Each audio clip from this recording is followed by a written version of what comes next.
Hello guys, chào mừng cô lệ. Tôi cũng riêng cả thấu chú magic cái thiếm thì cả đầu thấy hiện đấy mà ya. Chú vàng in cái magic card, playing card chú cái đã nạc sẽ tụi mấy xí là va cần giống à. Để khâu buka ra té, cần trâu ra té. Cần giống à mà sẽ cái là một thầy mấy lâu chú đi. Bedsheet nói bộ cái giống à cầm lâu.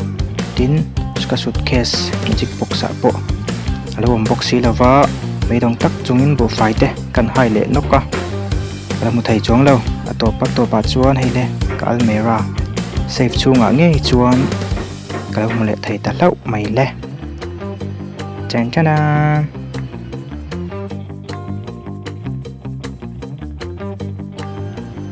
Nãy chuan cần chân thầy ta hết, oleh masain, magic hit cái tí lâu na, lâu đây là đậu tổ chu vàng in cái khổ đậu mấy phải à, initiative na, còn nghe masa đi. When chú anh tế vắt mà thì cái tung lawa cardes chơi làm tế mai rồi chú cần phong kiếm thầy lâu tí khác mình làm phép sắc là mà sao bây giờ chuan cái tung chú American Got Talent na winner này champion này nè mai rồi chú cái này tên cái thầy na tên lâu tí cái gì chú vong in hay là mà là riêng này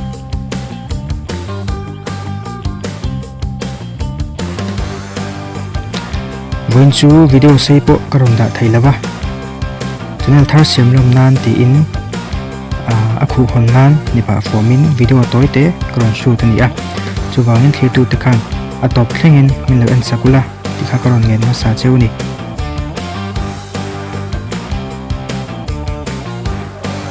he kan video a hian magic lampang engpo aling tura ngai la entir nan magic trick reveal ani emo tutorial te po ni se chu tiang chu a thei tura ngai la kan thiam angin lo ti kan tu manga comment lama khan eng lampang nge trick reveal la tutorial se mela ti vel te kha inno soidon nia ti chuan dar thalang official channel hi minno subscribe sak theu don nia.